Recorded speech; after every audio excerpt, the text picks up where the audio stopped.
Are upsets as exciting as they once were? We'll get into that and a lot more this week on Iceman and Coach.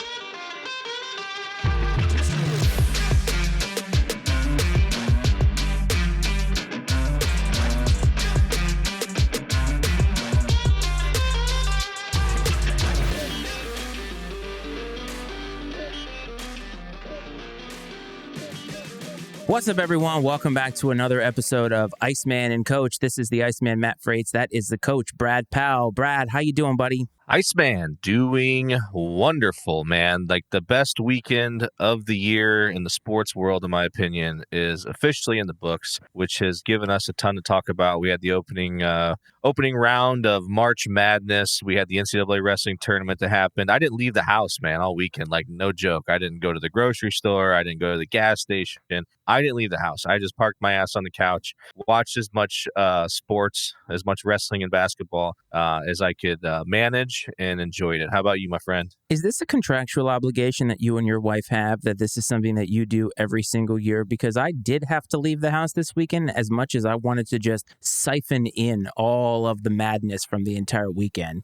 No, you know what was nice is Saturday she left the house for, I don't know, half the day, I would say, to go run some errands and eat lunch with her best friend. The kids were still here, but they play and stuff. I mean, I don't totally check out, I'm still involved. I got on the TV in the background. I'm not zoned in on what's happening, and I'm bouncing back and forth between basketball, wrestling, this game, that game, and all that kind of stuff. So it works out. It was nice, and I'm sure that maybe there were a few times where she wouldn't have minded a little extra effort on my part, maybe like vacuuming or something here or there, but I'll just have to make up for it later. It was great because we had basketball on in just about every TV in the house. And, my son wanted to watch some other stuff, but I just had it on. And it was kind of cool because most of the games were pretty entertaining. But before we get a deep dive into that, I want to remind you, scrolling across the bottom of the screen if you're watching on YouTube, and for those of you listening in the podcasting world, do not forget our call-in number. We want to hear your takes. We want to hear from the audience in Ice Time Nation. And that number is 703-718-6314. Again,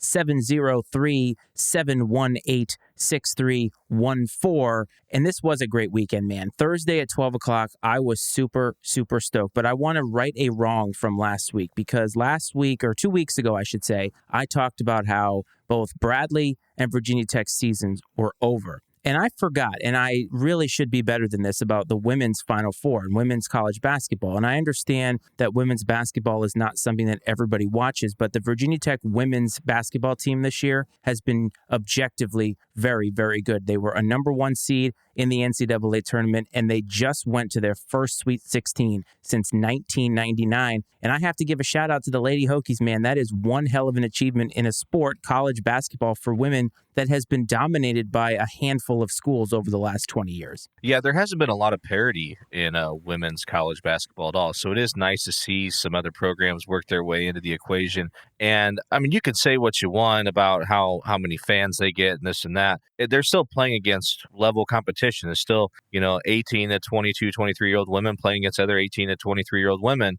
No matter what, I mean, the fact that it means something to them should make it mean something to us. I agree. And honestly, a lot of the best coaches in women's college basketball, and let's take Gina Auriemma or even the now deceased Pat Summitt, those two could coach men. And they could coach professional men. I do believe that. And I think a lot of times when it's women's sports, if it's somebody who's very successful as a coach, we make this assumption that they can't do it with the big boys, as we like to say. I think that's patently untrue. And if you look at Becky Hammon in the NBA, she could not get a head coaching job in the NBA despite Greg Popovich giving her the opportunity as an assistant head coach and intentionally getting himself kicked out of games so that she could end up head coaching the team. And what does she do? She leaves, she takes a WNBA job, wins the championship in her first year. So I do think that while women's sports maybe don't attract a lot of men to the yard, there's a lot of talent, as you pointed out there. So I wanted to give the Lady Hokies a shout out. But before we get into the men's tournament, you mentioned last week March Madness, and you were in my text messages over the weekend telling me that I should be watching wrestling. I have to cop to you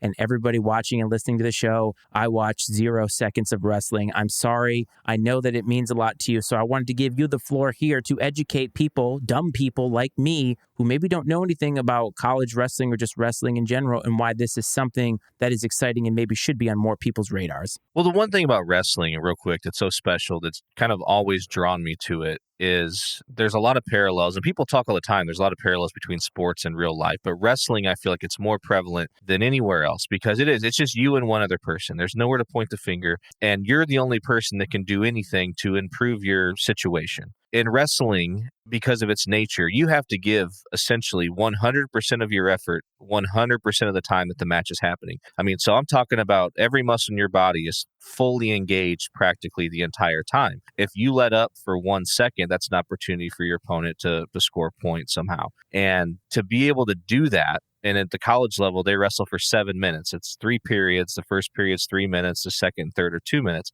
To be able to do that for 7 minutes straight, I mean, think about running a sprint for 7 minutes. It's about the equivalent of running a sprint for 7 minutes. Yeah, you get a little breather if you go out of bounds. Between periods, maybe you get 30 seconds. But other than that, I mean, it's just go, go, go. And so the work it takes to get yourself in shape to do this is tremendous. If you don't work really, really hard, you are guaranteed failure. But just because you work really, really hard, you are not guaranteed success. I mean, it's kind of a cruel mistress in that way. And so just I have a ton of respect for what they do, the work they put in, the passion they put in, because I mean, it's a miserable trade per se, as far as the effort that goes in. These guys are usually cutting weight and stuff like that. And going out there, and it's physical, hand to hand. It's a fight with rules pretty much. I mean, you should see they do interviews of these guys after the weekend. I mean, and they look like they've literally been beat up. I mean, bruises, black eyes, everything else. But to get to the tournament a little bit, my Iowa Hawkeyes, I'm a fan of. They came up short. They finished second place, which isn't bad, but it's not. Iowa's got a very high standard. It's not where they want to be. Penn State is they're the big dog on the block.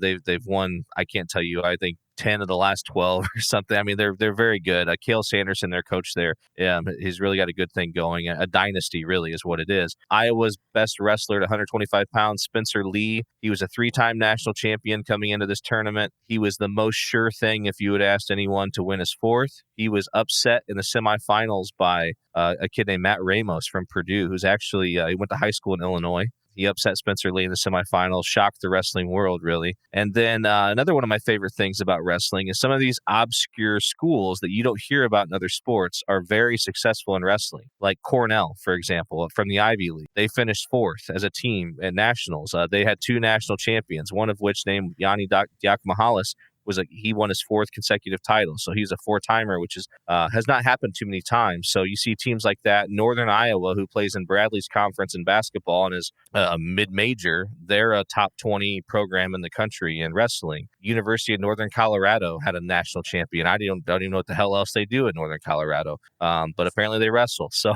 smoke a lot of weed. Yeah, I assume they do. But no, it's a great weekend. It's just 3 days of wrestling, and it's one of those deals that you may go in as a fan of one team, but by the end of the weekend, seeing a lot of these guys they lay it all on the line, and all the work they put in to lead up to this point in time, and just to see the passion, and really wrestling's a sport of mutual respect. I mean, they have a lot of respect for each other because they know what the other guys put himself through to even be on the mat. So there is a ton of mutual respect, and that's one of my favorite things about it. So is there a singles component and a team component to this? Because you talked about individuals being national champions, but that Iowa came in second place to Penn State. So is there kind of both? Yeah, so there are 10 weight classes, and Iowa qualified all 10 of their wrestlers for the national tournament. And then, but based on how you perform individually in your individual bracket, you score team points for the team. So there's placing points. So if you get first place, that's like 16 team points for your team. Every match you win is 1 point. If you win by pin, you get an extra point. The fashion in which you win a match can earn you more points, and that all accumulates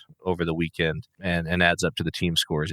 I mean, Penn State, they beat Iowa. They were 50 points ahead of Iowa. I mean, it wasn't even close. So it's not dissimilar from like how gymnastics works in NCAA and also in the Olympic competition, where they have individual events that all lead up to a team score and things like that. That's pretty neat. I mean, the way you describe it as a boxing aficionado and somebody who loves boxing, it's not too dissimilar. You're talking about cutting weight. You're talking about an individual sport where you have to be on your game. It's a mental game. I know for me, as somebody who boxes every single week, you're outthinking your opponent. Most people think it's about brute strength and just pure adrenaline, but it's not about that. You have to be thinking all the time and on your feet. And as you pointed out, if you take a round off or you take 30 seconds off, 3 minutes doesn't sound like a lot, but I guarantee you a lot of people that are watching or listening to this right now, if they stepped into a wrestling ring for 3 minutes, it would feel like 300 years. No, it's an eternity. I remember in 6th grade, the first wrestling match I ever wrestled. And I mean, I had 2 months of practice under my belt before I ever went out there the first time. And it was a 4-minute match. 4 minutes. Okay. You think you could do anything for 4 minutes. And I went out there, the match went the whole 4 minutes and actually won, which was nice. Didn't win a lot of wrestling matches in my day. Won that match. And I came off and I'm like, this is the hardest thing I've ever done in my life. I mean, I was just completely drained. I played football, baseball, hockey. I had done practically every sport that was available for a kid to do at that time. And it was by far the hardest thing I've ever done. And still to this day, I will tell anybody that wrestling is the hardest sport that there is. There's a lot of hard sports out there. This doesn't take anything away. This doesn't diminish any other sport, but it takes, you got to be almost a little twisted to enjoy it because you have to basically torture yourself for 6 months to be in a position to be competitive. But that same way though, in a weird way, it's almost addicting. And it's not a revenue generating sport, so it doesn't get the kind of coverage, at least in terms of dollars that come in and preferential treatment, I would assume. Maybe it does at Iowa, but I'm talking about on a national scale. We've talked about how these universities are moving all over the place. The NCAA tournament is a very, very good example of that, the way we talked about it last week. None of the schools that we associate with these conferences really are part of these conferences anymore, and it's all about money. It's about basketball and football, and programs like wrestling are just kind of along for the ride. So if you're talking about USC or UCLA moving to the Big Ten, now if they have a wrestling program, these poor kids have to go basically to the heart of wrestling country and try to, apply their craft, and they're just a byproduct of all this. So I think it's all very fascinating from that perspective because there's just so much movement. And I think we forget that these kids at the end of the day are the ones that are quote unquote suffering. And I'm talking about the kids in these non-revenue generating sports. Sure. And one thing that hurts wrestling nationally from a fan perspective is there's not a pro wrestling. And obviously, yes, we have the WWE, but there's not a pro collegiate style wrestling out there. I know they've tried it in the past, like years ago. It wasn't successful, but where you do see a lot of these guys end up is in the UFC and MMA. And that's kind of turned into the professional outlet for these guys. And there's a guy coming up right now. I don't know if you follow UFC or if any of the listeners do, but Bo Nickel just had his first UFC fight like 2 weeks ago. He was a 3-time national champion at Penn State. He won the Hodge Trophy, which is the equivalent of like the Heisman for wrestling. He came out and he tapped this guy out in the first period. He was in like the Contender Series or whatever, and he won 3 or 4 fights, got a shot. He was on the undercard in the pay-per-view, or maybe it was the first match of like the pay-per-view part. He came out and tapped this guy out in the first period. I mean, he was a problem as a wrestler. I mean, just the way his style and physicality, and he's going to be a force to be reckoned with in the UFC, and I'm excited to watch it. It's nice to see those guys and be able to associate the wrestling part of it. That's why, as an athlete, I have a lot of respect for Brock Lesnar. I know Brock Lesnar right now is in professional wrestling, but I believe he was a national champion wrestler. He was a UFC champion. So this guy can legitimately fight. And doing professional wrestling is just sort of like a side job for him. And I think when he took that leap, a lot of people delegitimized him as an actual athlete. And so what does he do? He leaves wrestling, wins the UFC heavyweight championship, and then goes back to it. But a lot of these correlations. But you mentioned Cornell. Now, Cornell is an Ivy League school that made a run a few years back to the Sweet 16, and they have now been matched. So you talked about the first weekend of the tournament. At the top of the show, I asked a fundamental question: if upsets were nearly as sexy as they used to be. The reason I asked that is it seems to me that the chasm between those double-digit seeds and the top tier is closing, because this past weekend we saw a 16 seed win, we saw a 15 seed win, a 13 seed win. We may have even seen a 14. I can't even remember. But my point is, every single year, it seems like these are becoming more and more commonplace. To that point, UMBC was the only 16 seed to beat a number 1 seed when it happened in 2018.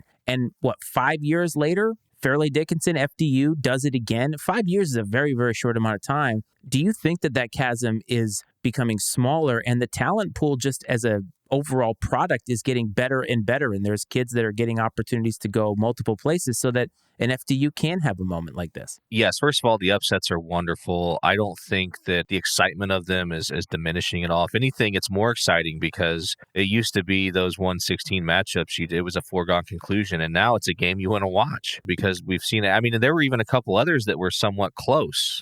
Because you never know, like that feeling of, well, we've seen it now, so like it could happen again. Yep. You're right, man. Like I was tuned into it, and as soon as I saw the score, like 3/4 of the way in, I immediately switched to it. And I'm like, I can't believe that a 16 versus 1 has now become appointment television. Sure. And the most shocking part about it when I watched the FDU Purdue game is they looked like the better team on the floor for at least the amount of time I was watching the game. I mean, they were explosive, athletic, attacking the basket, playing tenacious defense, which is what you have to do if you're an undermanned team, undersized even in their case. But oh my God, man, like just the athleticism they had and just the speed at which they played with was impressive. And it was a problem for Purdue. And I mean, it was fun to watch, though. That's for sure. And I tell you what, they say it all the time. You mentioned it last week, especially these mid-majors. If you have great guard play, man, great guard play is like the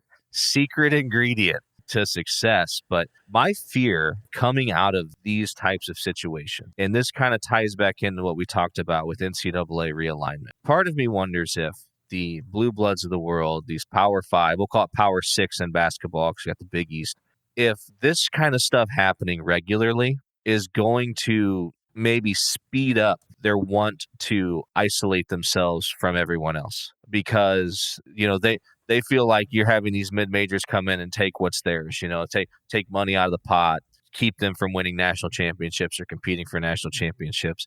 I mean, I don't know I'm trying to think how to word it more eloquently, but I could see them essentially taking their ball and going home per se, because they're tired of the little guy on the block coming up and beating them every day. And so they're like, well, enough of this, peasants, you go back to wherever, we're going to go do our own thing. I don't think that it is that crazy, because what we're seeing now more often in the tournament is they're not just winning one game. They're winning 2 games or sometimes even more. And last year, St. Peter's was an aberration getting to the Elite 8. And Princeton now is in the Sweet 16 as a 15 seed. And it's not that the committee is misranking these teams or poorly ranking these teams. I just feel as if they believe a lot more now. And Arizona comes in. It's really funny because I said, Arizona's a really good team. We make fun of the Pac-12. Boom, out. And it's like that. Remember, we had an episode once that we said, like, dreams come here to die. So if we ever talk about you, you are fucked, my man. But FDU, you're right. They played with a tenacity. Now, I think the best part about their story is they weren't even really supposed to be there because they lost their conference title game to Merrimack, who I believe was making the transition to Division I, or there was something that happened with their story, but they were able to go on a technicality. Everybody made fun of them. So what did they do? They blew out the team in their playing game, and they beat the number 1 seed Purdue, who is now, in my mind, a school that I will never trust again in my bracket. Frauds. Absolutely. I didn't have them going that far, but it is kind of one of those things. But Princeton, I want to give you a little nugget. I know we do a stat of the week, but there's so many nuggets little to give out here. The Princeton men and women both won NCAA tournament games for the first time ever in the same tournament. I thought that was actually really, really neat. I always love it. I don't know how you feel about that. I always love it when the men's and women's programs get to celebrate something simultaneously. I think one year the UConn women and the UConn men won a national championship. I like that because it feels like they can celebrate together. It's like the one time where it feels like they're kind of on the same team. So there's a lot of solidarity there. But Princeton, it was great. I don't know if you remember the Princeton teams from the 90s, but that backdoor cut offense, which is from like 1930s. And my wife was asking me why Princeton was able to beat them. And I said, well, Princeton's game is to slow the game down to an excruciating crawl so that you get less possessions. Good guard play helps that, by the way, because you want to keep the ball. You don't want to turn it over. And they want to get good high percentage shots at the end of the shot clock. It's how they have always done their offense. She said something. Is it like the triple option? And I'm like, it kind of is, because nobody else plays that way. And Princeton has never really been able to break through in the tournament. I loved this story. Yeah, I get it. When I was an offensive coordinator the last couple of years, we ran the wing T offense, which is from the freaking Stone Age, and we ran it for the same reason because a lot of times we were undersized and undermanned, and it was a way to control the ball, slow the game down, and basically 3 yards in a cloud of dust, and just hope you kept it close enough to have a shot at the end. But and that's what they're doing. It was fun to see, and I think with the men and women both winning, as wrong as it may be to say, I think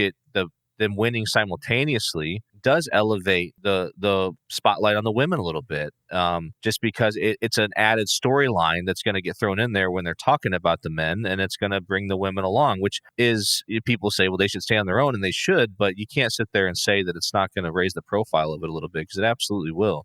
Which I think is awesome. And I tell you what, they're going to have a shot. They're playing Creighton. Creighton's a good team. They're not, they're like a 6 seed, I think. One thing fascinating about Creighton is, on TikTok, I saw a bunch of those people putting like those weird matrices together, like the teams that are in the top this in offense, top this in defense, top whatever. It's like there's only 6 teams that fit that category, and Creighton was one of them. And it's like the teams that always win the national championship are in those categories. So who knows? Maybe Creighton's onto something here, but at this point, you throw the seeds out. You're in the Sweet 16. You belong there. Obviously, talent got you there, and let's see what happens. But what it told me over the weekend was that this is probably one of the most wide open fields that I've seen in quite a while. And I think with the departure of 2 number 1 seeds now, one of them being Kansas, who, by the way, for those of you paying attention on social media, both Coach and I picked them to win. Yeah, so, my bracket's screwed. So we are terrible at this. Never listen to our advice, except for the pick of the week. But never listen to our advice on any of this, but I think it just proves that nobody really knows anything. But Alabama surely looks good now, and they seem to have what could be a very good path heading towards, and they're definitely the most talented team probably that's left, but all these scrappy teams are in there. You got Miami, you've got Gonzaga, you've got San Diego State. So many of these teams are left, and for the first time in a while, I think I'm excited for the next round to see who gets to the Final Four, because it genuinely feels like it could be anybody. No, and I love that stuff. I've told you before, I root for chaos, and I hope it happens. And I feel like last year at this point, the tournament was in a similar position. Like we had lost a couple of the higher seeds. You had St. Peter's. I think there might have been a couple others. And I remember having that feeling like, shoot, man, it's free for all. Anybody's game. And then the Final Four panned out to be like 4 of the top teams, whatever.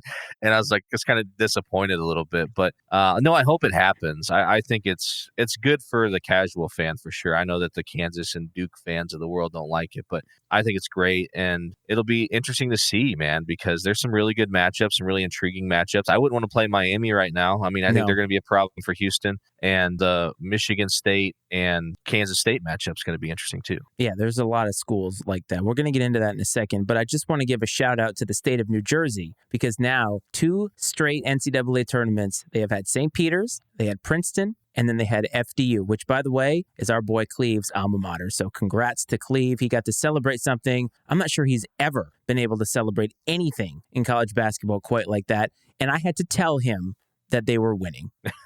He wasn't even watching, huh? No. Man. I said, FDU hanging tough. And he's like, yeah. He's like, oh, really? And then I'm like, they did it. And he's like, did what? And I'm like, number 16 seeds are now 2-150 all time against number 1 seeds. He did not know that. He's not a big college sports guy, in case you weren't paying attention. But you talked about Michigan State. And as I'm watching this game, now our boy Shaka Smart, another team that we said was going to go far, they're gone. But known commodities in the NCAA tournament, we always make a big deal about teams like that. Michigan State, Tom Izzo, you never count them out because of the tournament, but there's their success, but there's always so much turnover. But I do think that programs like that, who have had coaches that have seen it all, are more dangerous when you get to these games where they are the underdog, because Tom Izzo has been in this situation before. Another fun nugget, he's now the winningest coach in NCAA tournament history when his team is the underdog, like the worst seed in that matchup. And Shaka Smart, poor guy, is like 1-8 in his last 9 NCAA tournament games. The guy can't catch a break. And do you think that matters, that when a team like Marquette, who is not traditionally known as a tournament mainstay, and then you got Tom Izzo, who's been there for 30 years, won national championships, and made Final Four runs with teams that had no business being there? Do you think that stuff actually matters when it comes down to the play on the court? I don't know, man. It's tough because I feel like experience matters. I feel like experience matters a lot, but the coach isn't able to go out there and physically play the game. Now, maybe as a player, if you're playing for Tom Izzo, you just have blind faith, and your full trust, and you go out there and play hard because you feel like he's put you in the best position to win. But I can't say that Shaka Smart's guys don't feel the same way. I mean, she's coached in a lot of NCAA tournament games too. I know it may not seem like it because he seems like still a fairly young guy, but the guy's coached a lot of basketball and a lot of important basketball. So I think it's relevant. And I think that, but it might be overstated a little bit. Am I just like going with my heart here? Like when I see the Spartans on the sheet, I'm like, oh, I'm going with the Spartans because I know what they are. Like it's just sort of like a gut feeling. And sports a lot of times is about that. I know that they've introduced analytics and numbers to so many sports, and they definitely have changed how the games have been managed or coached. But from a fan perspective, sometimes you just get that eye test, the smell test, the gut, whatever you want to call it, whatever cliche you want to use for it. That's just how I felt as I'm watching this game. I'm thinking Michigan State is going to hold on to this because they're the more seasoned team, despite the fact that they might have all freshmen. Yeah, I mean, and that's another thing that comes with experience is you've been in almost every possible situation at that point in time, and you know how to win, and you know how to will your team to win in those tough moments, and that only comes with experience. And like you're right though, there's just something about Sparty, man, when it comes March, especially as an underdog, as we just found out with your stat. But no, I wouldn't want to be Kansas State, and I wouldn't want to be Houston this weekend. I can tell you that much. You know what I love about Michigan State is the fact that they're not, like, I don't see them as a blue blood, but they're that gritty team that's always there. Like, you never want to see them on your path to the Final Four because, again, Tom Izzo, there's some grit about that program. And there are some programs that just sort of have that feel to them that you're like, they're going to be tough out. It's like a pesky out. Remember David Eckstein, the former Cardinal? Guy would foul off like 17 pitches in a row. And you're like, God, I just can't get this guy out. That's kind of what Michigan State feels like in the tournament. Sure. And speaking of that grit, I remember like a story they did, and this might have been like 10 years ago, at a practice where Izzo went and got some shoulder pads and helmets from the football program, and they were literally working on rebounding, wearing shoulder pads and helmets. I mean, he was just trying to preach and teach that the level of physicality that it takes to do that at a high level, in the Big Ten especially, and then on a national level even. One of the things that also struck me this weekend was when they talk about the players. And I have to say that CBS does a really great job with the broadcast in general. I know that they had some missteps with the studio, but I'm talking about they have all these teams of announcers, and almost all of them are actually pretty good. Like, I didn't feel like they were lacking in that department. It was so many needs and games out there. I thought it was interesting, but it seemed like every time they would highlight a player, they'd be like, oh, he transferred from here. Oh, this guy transferred from here. And there's all these transfer stories. And coaches like Tom Izzo are not a dime a dozen anymore because I think that the new rules, or what they would consider a lack of rules, have made it so that kids can pretty much leave anytime they want. And it's really difficult to get consistency within your program because of it. And that's kind of a deeper dive episode that we could do on it maybe next year. But I think that it has changed in a lot of ways because there really is no sense of loyalty. Because if you're not playing in your first year, well, I'm just out. And I'm not sure how I feel about that just yet. I like that the players are getting compensated, but I think there's a lot of unintended consequences to the way that it's sort of the Wild West right now. No, I think you're right. The portal is definitely changing the game, especially for mid-major programs, because you're basically rebuilding your roster every year because your best players are most likely getting offered by higher level programs. It actually happened to Bradley's best player today. Everybody thought he was going to leave to go pro in Europe. If he did leave, he would leave to go pro in Europe. No, he entered a transfer portal. Which was shocking, honestly. But you can't blame the guy. I'm sure there's a big bag of cash sitting somewhere at one of these Power 5 schools that he's going to go take. And I don't fault people for that. A lot of people, especially old school people, don't like that. But I'm not gonna throw shade at a guy that's going to do that. If I was 19, 20 years old and you told me you're going to give me 50, 75, 100 grand to go play basketball for you, like, peace out. I'm there, man, like in a heartbeat. And that's what's I think that's also helped a lot of mid-major programs too, though, because there are a lot of players that maybe fall down from Power 5s that just didn't get a chance in year one or whatever, that land at a lower level that maybe help prop up a mid-major for a year or so, and then eventually they'll leave again and go elsewhere. But no, you're right. I think it's changing the game and makes things really interesting. And like you said, the tournament, there were probably more former players from the Missouri Valley Conference playing in the NCAA tournament this weekend than our current players in the Missouri Valley Conference, it felt like. I'm not saying that I noticed that, but I definitely noticed that every time they'd mention a school, I'm like, hey, I know that school. So one last thing on college basketball that I want to bring up is you talked about old, and we talked about the Big East last week, and the Big East has had 2 coaching changes at St. John's, and Rick Pitino is now going to be the head coach there. I'm pretty sure that he's a vampire. He's going to live forever and everything. But talk about a guy who can do basically everything wrong with a program and still continue to ascend the coaching ranks at his age. And we just heard today that Ed Cooley, who is now the former coach of the Providence Friars, who is my hometown team, I went to high school 5 minutes from there, like a 5-minute walk. My high school was within shouting distance of PC, is now going to be the head coach at Georgetown after famed alum Patrick Ewing got fired after what is just an abysmal stint there. St. John's and Georgetown are really relics of the past, but I want to focus more on Georgetown because I think we could make fun of Rick Pitino all day. But is Georgetown even a job that is prestigious anymore? It doesn't even feel like a job that's relevant. Georgetown's relevancy is, gosh, at least 10 years ago now. Yeah, sadly, I think you might be right. And the fact that they didn't just have a bad year, but they got the piss beat out of them a lot. I mean, they did not play very many close games. And it's one thing if you're at least competing and just not winning games in a tough league, but that is not what happened there.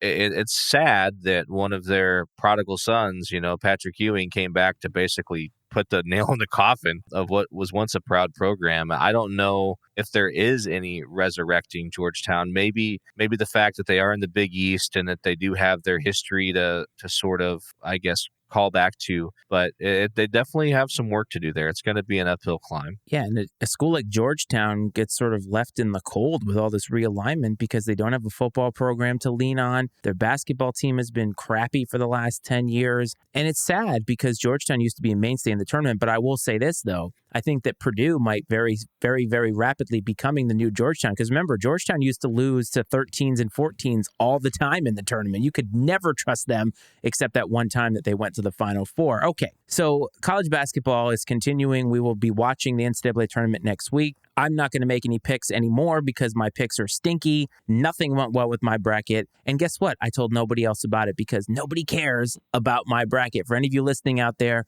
nobody cares on social media about your bracket. It just kind of is the way that it is. Let's talk about Aaron Rodgers for a minute. So right after we recorded last week, Aaron Rodgers went on the Pat McAfee show and used these words: "I intend to play for the New York Jets." Also, in that interview, he said a lot of things. He took shots at Adam Schefter. He took shots at Diana Rossini, basically the Green Bay Packers, all the media. It was a very quintessential Aaron Rodgers press conference, and I can't fucking stand the guy anymore. I understand. I think that he is hard to like, but I'll give the guy this. He don't give a fuck what anybody thinks. And that is I envy that quality in people. People that have the ability, especially someone of his stature, that's out there that's going to open himself up to be judged by millions of people. Most people would be very uncomfortable in that situation. Would not, even people who are NFL stars or movie stars or music stars, they would not want to say things that would piss a bunch of people off. That guy don't care. He doesn't give a shit at all. He doesn't care I'm sure he doesn't care if you're a sponsor and you're going to pull your support or, whatever, you're doing ads for him or he's doing ads for you, whatever. I don't mind it, man. It's a little refreshing because it's different. Is it abrasive? Absolutely. Does it make him appear to be a giant asshole? Yes. But I kind of like it a little bit. Got to be honest. But can't you like that, though? And he's still lying. Some of the stuff that he said, he talked about, oh, this didn't happen. He definitely maybe didn't give them a handwritten list of people that he wanted, but he surely is telling the Jets that I need to have some of these guys here. And what kills me about Aaron Rodgers is that he has been complaining for years that the Packers haven't been giving him any weapons, and that I intend to play for the Jets with the same shitty weapons that I had and complained about in Green Bay. And the reporters in the media are just doing their job. Now, I do think it's funny that Adam Schefter shows the text message and confirms, yeah, I tried to get information from Aaron, and he literally said, lose my number. So I do think that is funny. And at least, as you pointed out, he doesn't care. And he was willing to say names. But at the end of the day, Aaron Rodgers is so about himself. He is so about people talking about him. And I know we're fueling that now by talking about him. It just, I guess I've gotten to the end of my rope with this kind of shtick. And I just want him to either retire or just shut up and play at this point. Well, I believe he's even sort of alienated himself from his family. I believe I've heard stories, several years ago that he had kind of cut ties with most of his family for different reasons. And it seems like he kind of does that, though, with about anybody that gets into his life that he's fairly close with or that you would assume he'd be close with. Yeah, he He is. He's very into Aaron Rodgers.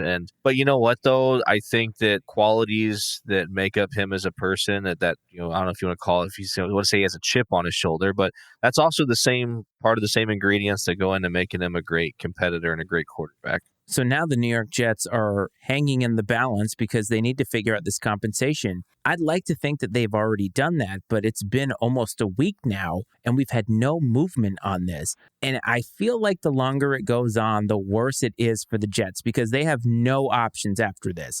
Like, no options. Can you imagine if you're Alan Lazard right now, you've signed this contract with the Jets, and Zach Wilson's throwing to you next year? Yeah, that would be terrible. And honestly, if they play Zach Wilson, then Robert Saleh should be fired.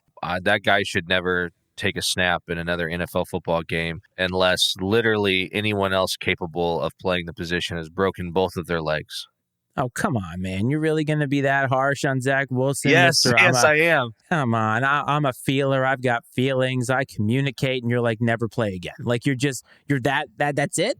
He's going to be a Colt. You know that. No, he's not. I hope not, man. If he is, that's the last move the Colts will make is with me as a fan. I hope they heard that. If you're listening now at Indianapolis Colts on Twitter, write that down. You will not have the coach as a fan anymore, and he will never watch the NFL again. He'll stick it to you. Yeah, I'll show them. Absolutely. Well, I think that it's fun to think about conspiracies now because the longer it goes on, you have to think, is there a little bit of reasonable doubt as to whether it would happen? So if you're the Jets, how long do you wait before you do something drastic like, oh, I don't know, offer Lamar Jackson a contract? Oh, that's a great question.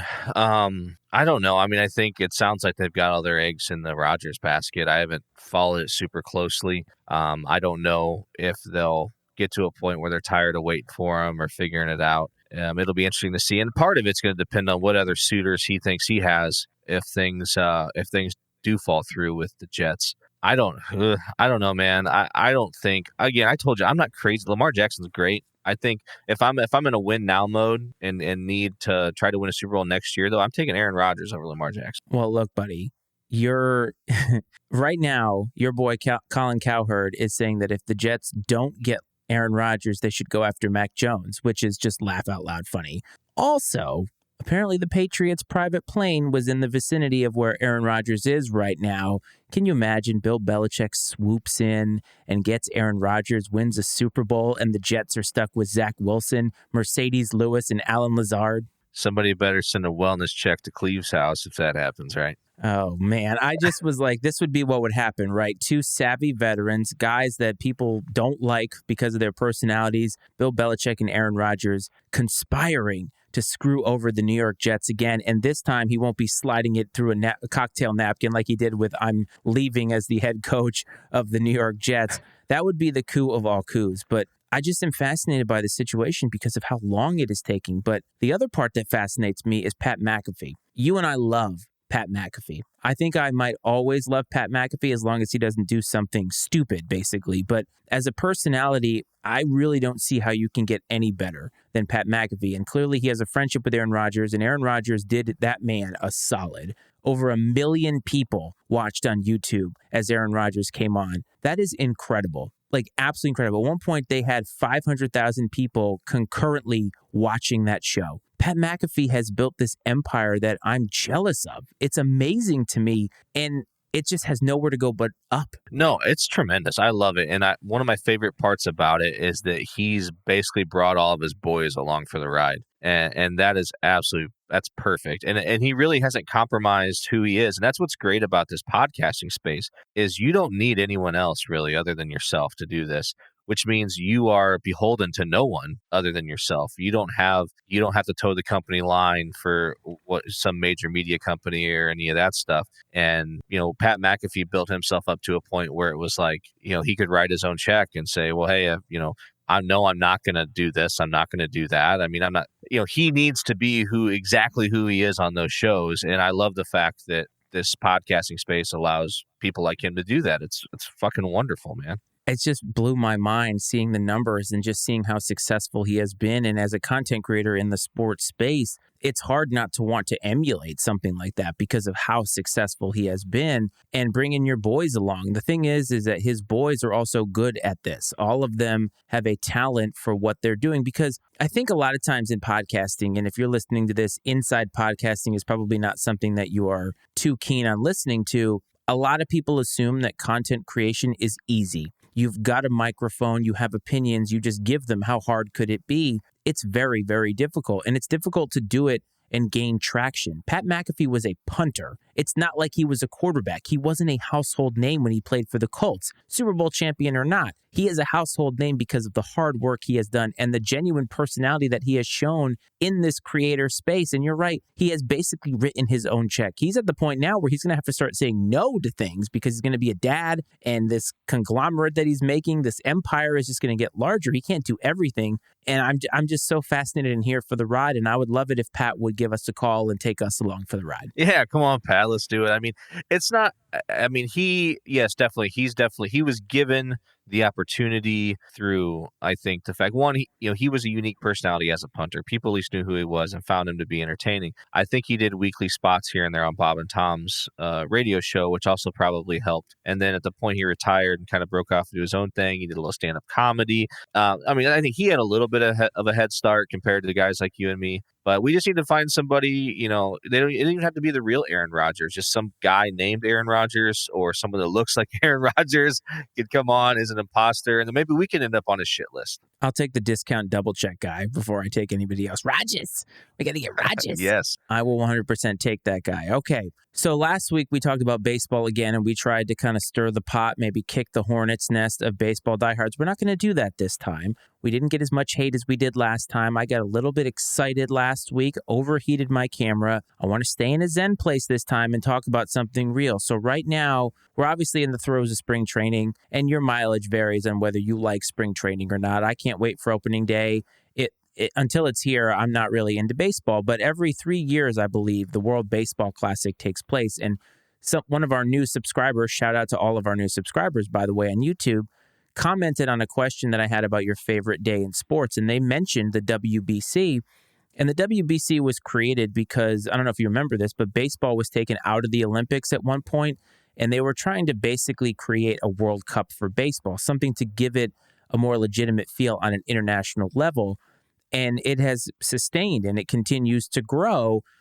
And I was watching it, and it's almost as if, I don't know if you agree with this or not, but it's like the most fun version of baseball, because everything that we talk about wanting, high scoring games, speedy games, crowds that are into it, personalities, all of that is present at these games. And yet the American fan base doesn't seem to take it seriously. But when I watch, these international fans are just here for it. So I wanted to see how you felt about this as just an international tournament, first of all, and if you think that it's a good thing for baseball.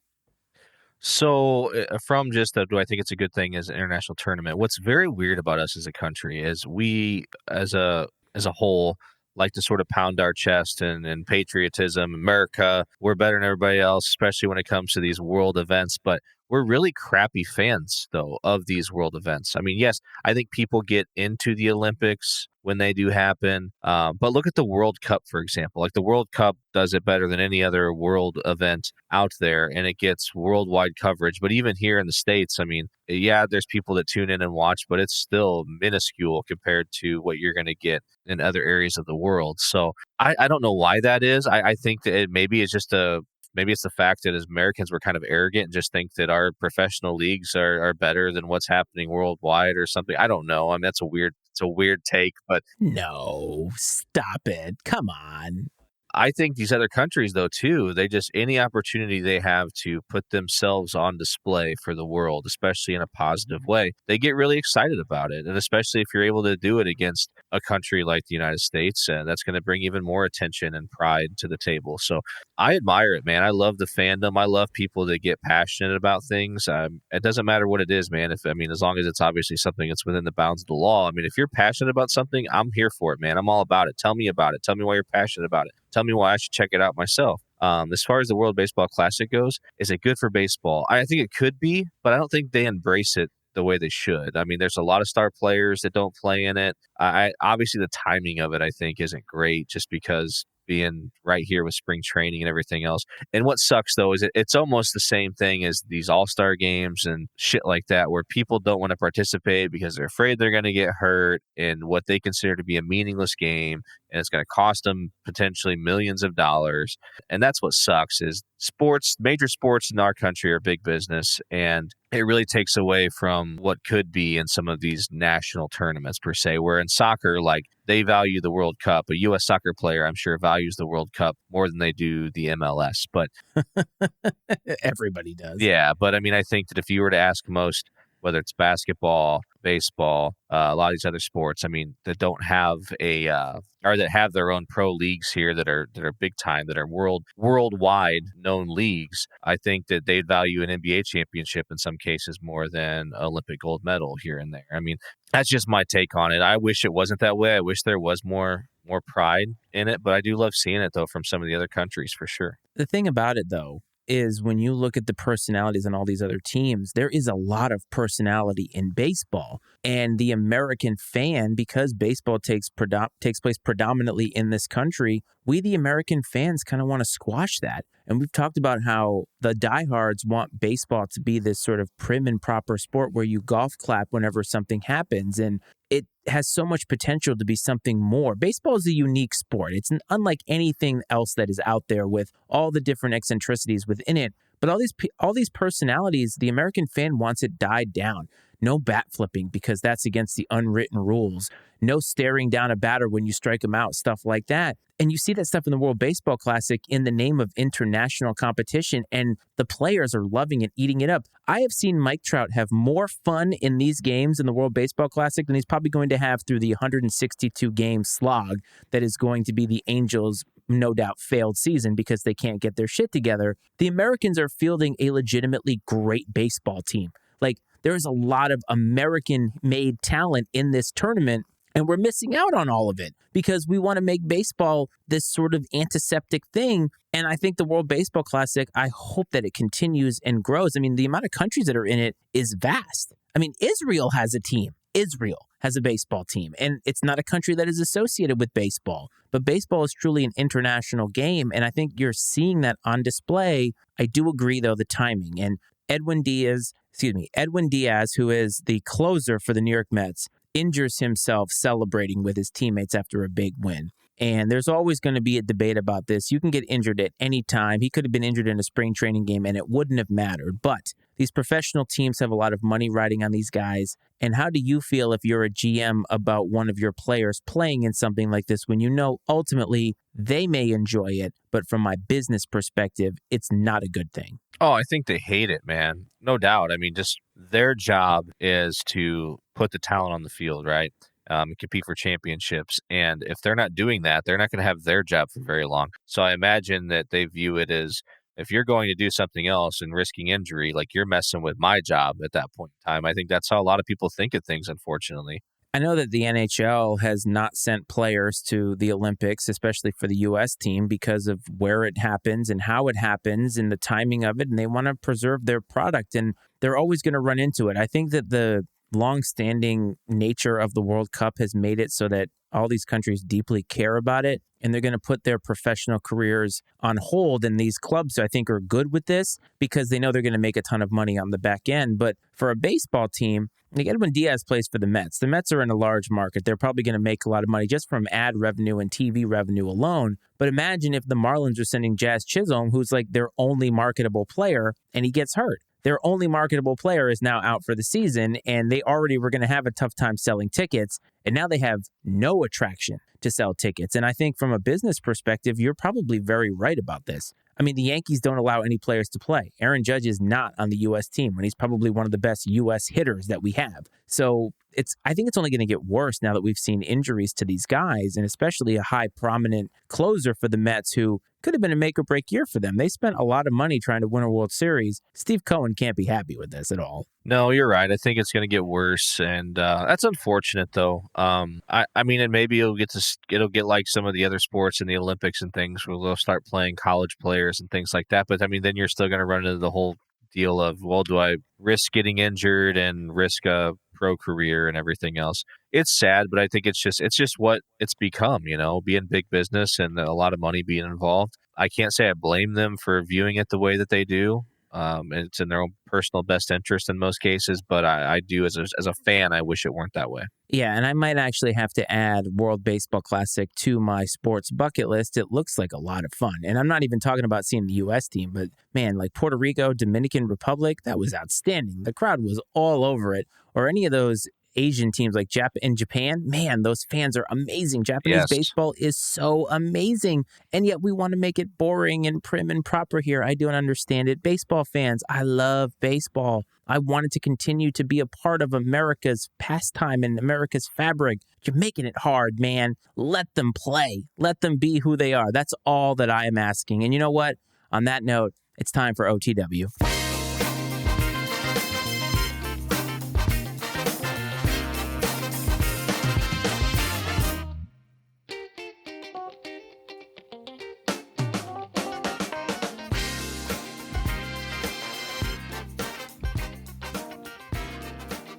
Every week, OTW of the week, where we like to have a little bit of fun with a little bit of a personal touch. We always start with Iceman stat of the week. So, Coach, you are familiar with the San Diego State Aztec basketball team, are you not? Indeed, I am, sir.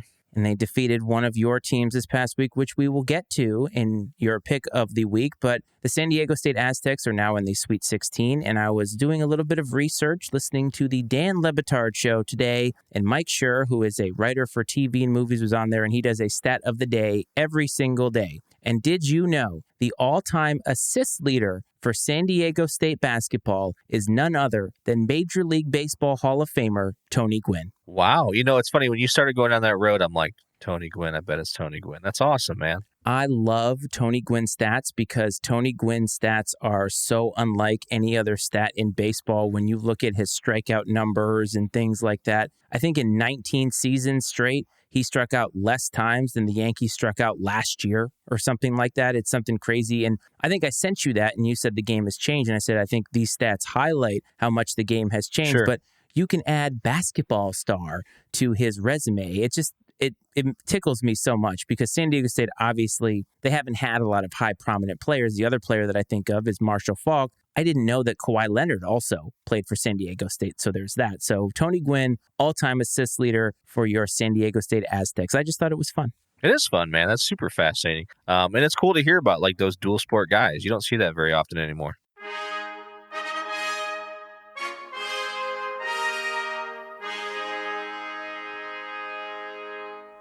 Yes, it is that time for Coach's Pick of the Week. Last week, you made NCAA tournament picks. You were undefeated, 1-0, and you got a little bit ballsy last week. You made 2 picks last week because I think you were feeling it just a little bit early in the season to be that cocky, but it's okay because that's what we want from the coach. We want that moxie, that grit. And so you picked Furman over Virginia, which was probably the best game of the weekend, and you picked the poor College of Charleston over the aforementioned San Diego State Aztecs. Now you finished splitting 1-1. That leaves you at 2-1 on the season.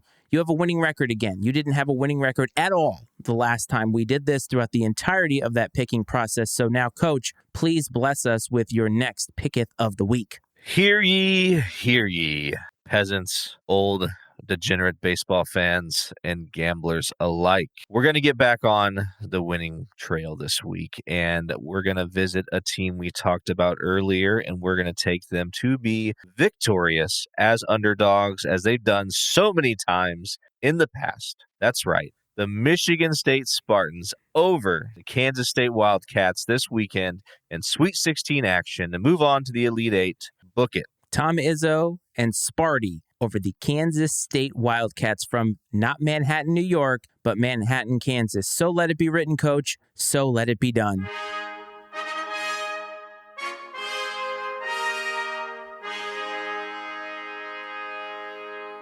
All right, everybody, we have reached the end of the episode, a packed episode with March Madness talk and a little bit of baseball talk. We kind of sprinkled a lot of things in there to keep everybody on their toes and interested, and I'm glad I didn't get nearly as heated. I had a little bit of a blood pressure problem last week. I'm feeling a lot more calm, my man. But as we get out of this episode, do you have anything that you would like to impart to the members of Ice Time Nation? I think we were a little more docile this week. You're right, a little more laid back and reserved, but there's nothing wrong with that. I like the way that we jumped around to several different areas of the sporting world, which is fun, and talked about it in our own special way. And the best part is we get more of it this weekend with Sweet 16 and Elite 8 action. And when we come to you next week, we will have a Final Four to discuss, and we will be just knocking on the door of things like the Masters that is right around the corner. So looking forward to maybe adding a little golf talk to the conversation as we move along. 100%. I love me some golf, especially the majors, but I was watching a little Valspar Open this past weekend and watching Jordan Spieth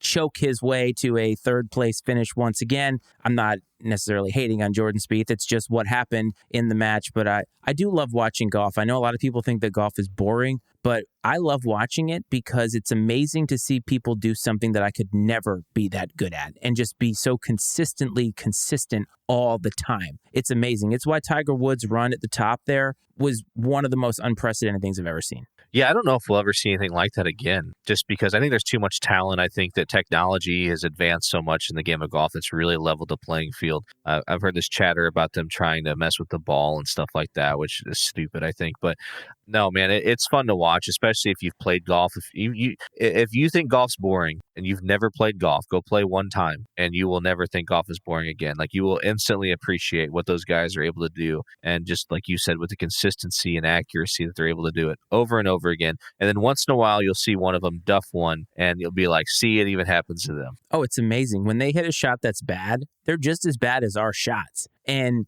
you think to yourself, how is it that they can be so consistent? But that's how precise that game is. The mechanics of your swing, everything about it, it has to be impeccable every single time. And some of these guys, like I saw a guy this past weekend, his ball was right up against the tree root. Literally the worst lie that you could have. He does a left-handed shot and hits the ball back into the fairway to be able to at least have a chance to save par. And I'm like, I could not do that. No random golfer could do that I know. Yeah, see, that's when the coach gets the old foot wedge out and punches that puppy back out into the fairway. Oh, hey, I found it, everybody. It just happened to be rolling out here. I'm not sure what happened. A little gust came through here. I have to tell you, I have stopped playing golf only because I have been known to throw a club or two every now and again. I don't like to be bad at anything because I believe that I can be good at anything. Golf is the one thing in my life that I have found out that I can never be good at, no matter how much money I pour into it, how much time I put into it.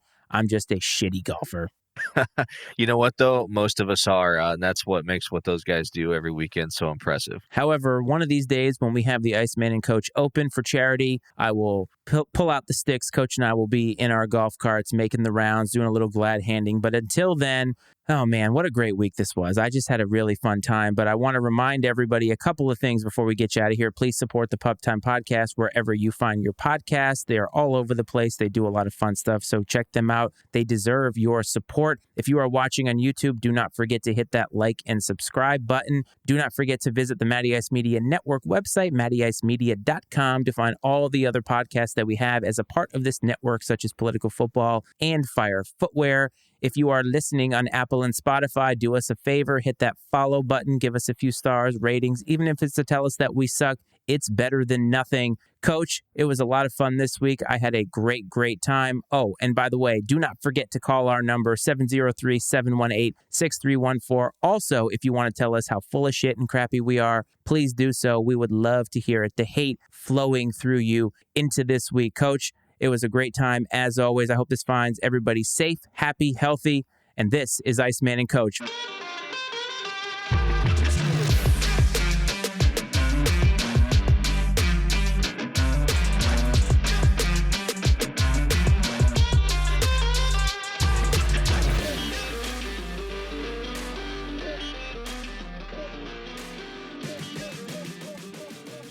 The opinions and viewpoints expressed on the Iceman and Coach Sports Show are those of Matt Frates, Brad Powell, and their guests, and not necessarily those of the Matty Ice Media Network.